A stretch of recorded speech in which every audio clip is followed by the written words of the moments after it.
오늘 귀신을 쫓아내는 그런 예수님의 능력을 바라보면서 사람들의 마음이 두 갈래로 나눠지는 것을 보게 되죠.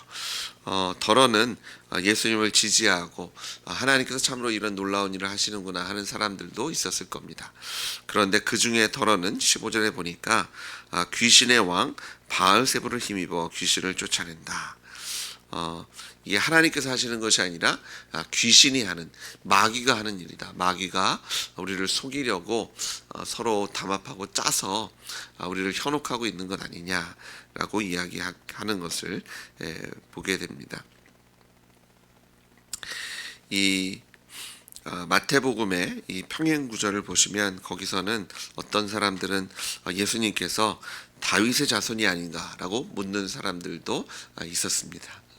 그러니까 그 전부가 다 예수님을 의심하고 이게 마귀가 하는 일이다라고 예수님의 일을 방해했던 건 아니지만 그중 덜어가 그런 예수님을 대적하는 자리에 서 있었던 것을 보게 되죠. 우리가 아무리 주의 말씀대로 순종하며 하는 일일지라도 모든 사람이 그것에 대해서 지지하지는 않을 겁니다. 덜어는 우리를 시기하거나 혹은 의심하고 또 오해할 수 있죠. 저희가 이제 23일 주일에 전도를 나가고요. 그리고 그 전주 17일에는 또 부탄으로 부탄 목회자 또 인도, 네팔 3개국 목회자들이 함께 참여하는 80여 명의 목회자가 참여하는 구이복 세미나를 위해서 우리 박윤철 목사님 또 우리 강소희 형제가 나가게 되는데 이런 일들을 바라보면서 여러 시각이 있을 수 있을 것 같아요. 근데 그것이 정말 중요한 것은 사람들의 시야가 아니라 정말 우리가 이것을 누구를 위하여 또 하나님께서 이 일을 인도하고 계시는 것에 대한 우리의 믿음이 중요할 줄 믿습니다. 하나님께서 우리 믿음을 받으시고 사람들의 평가가 아니라 하나님께서 평가하시는. 그러니까 지금 참 아쉬운 것은요, 기준이 어디에 있냐에 따라서 하나님께서 하시는 일도 마귀가 하는 일로 착각할 수 있다. 그러면 이 정말 하나님께서 하시는 일이 우리에게 주는 은혜가 얼마나 크고 놀랍겠어요.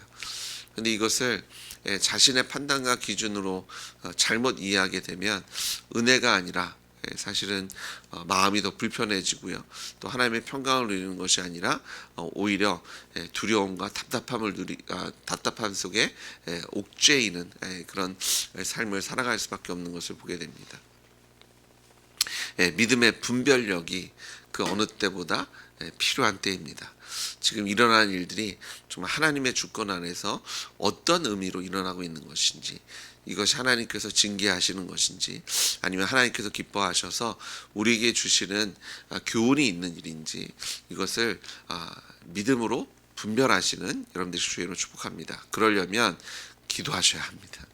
그러려면 말씀을 가까이 하셔야 합니다. 저희가 이제 성령 충만에 대한 이야기를 계속하고 있는데요. 성령 충만하는 것은 말씀으로 충만한 거잖아요. 말씀이 육신이 되신 것이 예수님이시잖아요.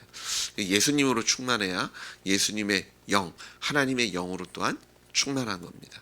그렇다면 그것은 믿음으로 충만한 겁니다. 또 믿음으로 충만하다면 그것은 순종으로 또한 가득 찬 인생이 되는 줄 믿습니다. 그래서 성령 충만하다는 것은, 맡겼다는 것은요, 하나님께서 저희를 온전히 붙잡고 사용하실 텐데 우리를 무엇으로 붙잡고 계시는 거예요? 말씀으로 붙잡고 계신 겁니다. 우리를 무엇으로 움직이시는 거예요? 말씀으로 움직이시는 겁니다. 저희가 말씀을 읽을 때 이것에 입술로의 아멘이 아니라, 입술로만의 아멘이 아니라 우리의 삶으로 아멘하셔서 순종하실 때 하나님께서 그 순종에 합당한 열매로 말씀이, 하나님의 나라가 우리의 삶에 이루어지게 하실 줄 믿습니다. 그러니까 지금 예수님께서 하시는 일들을 보면, 우리가 읽은 본문에 보시면 이것이 만일 정말 하나님의 손에 힘입어 하나님께서 하시는 일이면 뭐라고 말씀하세요? 예수님께서 하나님의 나라는 이미 이곳에 임했다라고 말씀하십니다. 우리가 말씀에 순종할 때 우리가 하나님의 말씀과 은혜를 분별해서 그곳에 아멘하고 순종하고 누리게 될 때 하나님의 나라는 이미 우리에게 임한 줄 믿으십시오. 하나님의 통치가 있고 주권이 있고 공급하심이 있고 승리케 하시는 하나님의 능력의 손길이 우리와 이미 함께하는 줄 믿습니다. 그러려면 영적인 분별력이 필요합니다. 자, 그랬더니요, 더러는 이게 아직도 긴가민가한 거죠. 그래서 더 하늘로부터 오는 표적을 더 구합니다. 이거 갖고는 안 됩니다. 오병이 갖고 안 되고 무리를 걸으신 것도 안 되고 기도했더니 병든 자가 치료받고 죽은 사람이 살아나는 것을 통해서도 아직은 모르겠습니다. 계속해서 표적을 구하는 사실 구하다 보면 만족함이 없습니다. 예수님께서 이미 우리에게 믿을 만한 확실한 증거는 주셨습니다. 예수님 부활하셨잖아요. 성경대로 이 땅에 오셔서 성령대로 사셨고 성경대로 죽으셨으며 3일 만에 성령대로 부활해 주신 줄 믿습니다. 그리고 부활하신 예수님께서 지금 우리와 함께 하시면서 우리에게 얼마나 또 많은 간증을 주셨습니까? 그런데 참 이상한 것이요, 우리가 계속해서 표적을 구합니다. 계속해서 두려워합니다. 계속해서 긴가민가 의심합니다. 이쯤 되면, 이쯤 기도하셨고 이쯤 경험하셨고 이쯤 신앙생활 하셨으면 정말 담대하게 나아가도 됩니다. 이제 더 이상 의심 안 하셔도 되고요, 두려워하지 않으셔도 되고, 이제는 말씀에 담대함으로 순종하셔도 됩니다. 그렇잖아요. 저희 이제 경험할 만큼 경험해보지 않으셨어요? 하나님이 얼마나 우리를 사랑하십니까? 얼마나 섬세하시고 또 우리가 탄식하는 것까지 들어주시고, 저희가 이거 아닌데 이거 주셨어야 되는데 라고 생각했다가도 시간이 지나면서 하나님께서 몇 앞을 바라보시면서 저희를 위해서 예비해 놓으시고, 이래서 안 주셨구나, 이래서 나를 여기로 인도하신 거구나 라고 무릎을 치면서 감탄했던 적이 얼마나 많으셨습니까? 그런데도 이 일이 생길 때마다 또 우리가 두려워하는 것들을 우리가 눈으로 볼 때마다 계속해서 무서워하고 두려워하고 의심하는, 이제 의심병에서 돌아서셔서 이제는 부활하신 예수님으로 아멘하는 담대한 자리에, 믿음의 자리에 서시는 여러분 되시길 주님으로 축복합니다. 그래서 예수님께서 그런 의심하는 자들에게 또 예수님의 일들을 방해하는 자들에게 이렇게 말씀하시죠. 내가 만일 바알세불, 마귀를 힘입어서 이런 일을 했으면 이게 사탄이 마귀가 서로 싸우는 건 아니냐, 그런 나라가 설 수 있겠느냐. 그러면서 그럼 너희들이 지금 내가 하는 일에 지금 질문을 하고 있는데 지금 너희 편 쪽에서 하고 있는 그런 일들을 그럼 너희들은 어떻게 설명할 것이냐. 이게 전형적인 그만 내로남불하라고 말씀하십니다. 내가 하면 로맨스고 남이 하면 불륜이고, 내가 하면 하나님께서 하시는 거고 남이 하면 마귀가 하는 거고, 언제까지 그렇게 자기 중심적으로 살겠느냐. 이게 내로남불은요, 철저하게 자기가 주인 된 삶입니다. 그러니까 자기는 괜찮아요. 왜? 내가 주인이니까. 자기는 사랑받을 만하고 인정받을 만하고 그런 것을 용납받을 만합니다. 그런데 다른 사람은요, 무엇을 해도 안 되는 거잖아요. 이게 전형적인 내가 주인된 하나님을 섬기지 않는, 예수님을 믿지 않는 사람들의 모습은 자기 중심이기 때문에 항상 자기를 중심으로 모든 것을 이해하고 설명하려고 하죠. 예수님께서 그거 그만하라고 말씀하십니다. 그러면서 20절에 그러나 내가 만일 하나님의 손을 힘입어 귀신을 쫓아낸다면 하나님의 나라가 이미 너에게 임하였느니라. 그렇습니다. 하나님의 나라가 이미 우리의 삶 속에 이룬 줄 믿습니다. 아직 예수님 다시 오실 때까지 우리가 아직은 그것을 온전하게 보고 저희가 누리지 못한다 할지라도요, 이미 하나님의 나라는 임했습니다. 하나님의 권능이 이미 임했어요. 여기서 그 임하였다라는 단어가 에프다센인데요. 이 단어를 미래적으로 해석하면 하나님의 나라가 곧 너희에게 임할 것이다. 하나님의 나라가 가까이 다가왔다 라고도 되지만, 이걸 현재적인 의미로 보면 하나님의 나라가 아직 완성된 것은 아니지만 볼 수 있고 느낄 수 있을 정도로 실현되기 시작했다, 이런 의미로 해석할 수 있다라고 얘기합니다. 그래서 하나님 나라가 임했다는 건 이미 시작되었습니다. 그리고 그것을 누리고도 있습니다. 예수님 다시 오실 때 이 하나님의 나라가 온전하게 이 땅에 임하시고 우리를 하나님의 나라로 영접해 주실 줄 믿습니다. 하지만 이것이 완전하게 그냥 미래적인 이야기만도 아니라는 거예요. 하나님께서 이미 우리와 함께 하십니다. 그 전능하신 하나님께서 이미 우리의 삶 속에서 역사하고 계시고 통치하고 계시며 주관하고 공급하고 계신 줄 믿습니다. 우리의 기도에 응답하시는 주님을 찬양합니다. 믿으십시오. 하나님의 나라가 이미 우리 안에 임하였고요. 하나님께서 이미 우리를 사로잡고 있었던 강한 자, 마귀를 멸하셨습니다. 더 강한 자가 우리 안에, 이보다 더 강한 분이 없으시죠. 하나님께서, 성령 하나님께서 이미 우리 안에 함께 하시는 줄 믿습니다. 그러니까 그 무엇도 하나님의 사랑부터 우리를 떼어낼 수 없고요. 그 무엇도 우리를 쓰러뜨릴 수 없습니다. 그렇게 보이지만 결국 하나님께서 우리를 붙잡고 계시기 때문에, 주님이 우리 안에 계시기 때문에 하나님께서 우리로 넉넉히 이기게 하실 줄 믿습니다. 이미 결박하셨습니다. 자, 22절 보세요. 더 강한 자가 와서 그를 굴복시킬 때에는 그가 믿던 무장을 빼앗고 그의 재물을 나누느니라. 이미 예수님께서 십자가에 죽으시고 부활하심으로 우리를 억누르고 있던 죄의 권세로부터 우리를 해방하셔서 우리를 하나님의 나라의 자녀 삼아 주신 것을 믿습니다. 자, 그러면서 지금 이런 상황 속에서 우리한테 결단하라고 말씀하십니다. 중간은 없다라고 말씀하십니다. 나를 반대하거나 혹은 나와 함께하는 것, 이거 두 개 중에 하나라는 거죠. 나와 함께하지 아니하는 자는 나를 반대하는 자, 나와 함께 모이지 않은 자는 나를 해치는 자.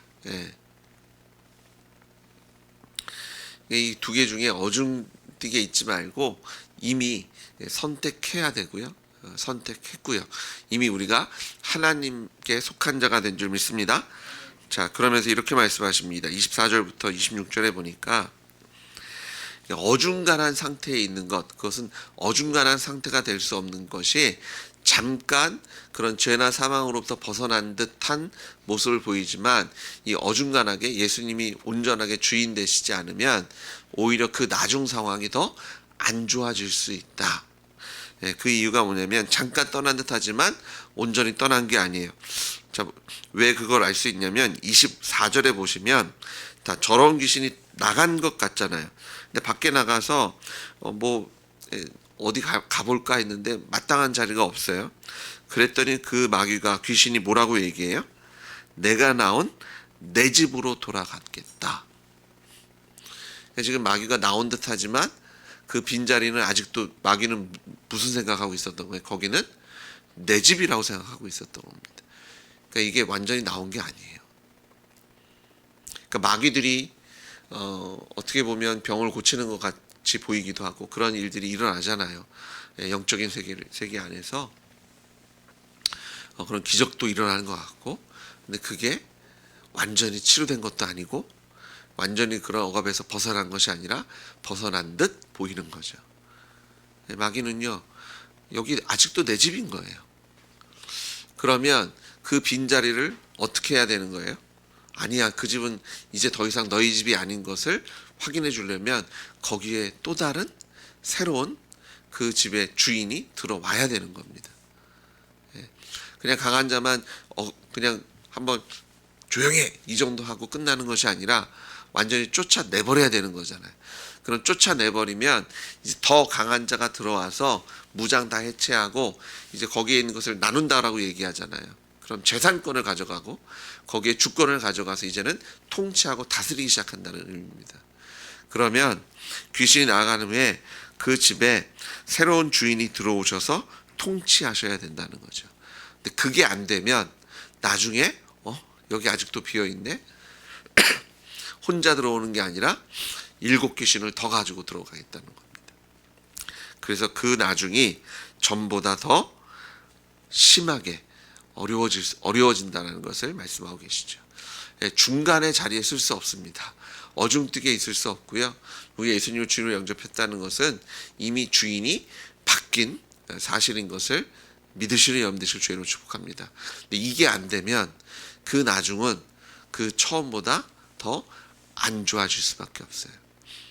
왜요? 마귀가 한번 조금 쫓겨났거든요. 그러니까 여기를 다시 내 집이라고 이제 들어갔는데 또 그럴 수 있잖아요. 그러니까 혼자 안 옵니다. 자기 아군을 더 끌고 들어오고요. 상황을 더 그렇게 만들고 우리로 예수님을 주인이라고 고백할 수 없도록 더 안 좋은 그런 삶의 환경으로 그런 것들로 우리를 공격할 수밖에 없죠. 그래서 예수님 주인으로 영접하셨잖아요. 뒤돌아보지 마시고 의심하지 마시고 예수님의 주권을 온전히 인정하십시오. 어차피 중간에 쓸 수 없습니다. 양다리 걸칠 수 없습니다. 여기도 서 있고 저기도 서 있을 수 없어요. 우리가 세상에 살 때 하나님의 사람으로 사셔야 돼요. 하나님 나라의 대사가 되셔서 외교관이 되셔서 이제는 하나님 나라 시민인데 하나님 주신 사명 때문에 세상을 살아가는 삶으로 살아가셔야 돼요. 여기도 속하고 저기도 속한 것처럼 사시면 안 됩니다. 그게 불가능합니다. 주님께서 이걸 하든지 저걸 하라는 거예요. 내 편에 쓸 거면 쓴 거고 아니면은 나를 반대하는 거고 나를 해치는 것이다. 중간 어중간하게 서 있을 수 없습니다. 예수님 여러분의 주님이십니까? 그러면 이제 예수님을 주님으로 온전한 주님으로 고백하고 섬기며 사시고 이 세상에 하나님의 일꾼으로 사명자로 사십시오. 더 이상 여기에 세상에 막 목매어서 돈 때문에 무엇 때문에 여러분 인생을 걸지 마시고 하나님께 여러분의 삶을 맡기시고 이제 주님께서 여러분을 통해서 하시는 일들을 누리시고 열매 맺으시는 여러분 되시길 주님으로 다시 한번 축복합니다. 기도하시겠습니다. 하나님, 우리가 어중간한 자리에 쓸 수 없습니다. 예수님이 주님이시거나 아니면 마귀가 우리의 주인이거나 하나님, 돈과 하나님을 겸하여 섬길 수 없다고 하셨습니다. 우리가 부활하신 예수님으로 예수님 나의 주님과 하나님 되셨음을 온전히 믿고 선포하게 하셨으니 감사를 드립니다. 아버지, 우리가 세상에 살아갈 때 하나님 나라의 일꾼으로 하나님 나라의 백성으로 주님께로 주신 사명을 감당하는 예수님의 그리스도의 향기로 살아가겠습니다. 하나님, 어중간하게 사는 것이 아니라 예수님의 주권을 온전히 인정하며 하나님 나라의 백성 믿음의 삶을 누리게 하실 줄 믿습니다. 오해하지 않게 하시고 두려워하지 않게 하시고 담대함으로 예수님께서 나의 주와 하나님이심을 우리의 삶 속에서 온전히 선포하게 하실 때 하나님, 이 땅에서 하나님께 인정받게 하시고 세상 사람들이 두려워하는 아버지 믿음의 삶을 살게 하실 줄 믿습니다. 오늘도 걱정과 근심과 두려움이 있음을 아버지 주님께 고백하지만 또한 우리가 기도함으로 나아갈 때 주님께서 우리의 걱정과 근심과 두려움은 소멸하시며 믿음에 믿음을 더하시고 은혜를 더해 주실 줄 믿습니다. 오늘도 은혜로 오늘도 하나님의 권능으로 우리의 삶을 풍성히 채워주실 것을 믿사오며 예수님의 이름으로 기도드렸습니다. 아멘.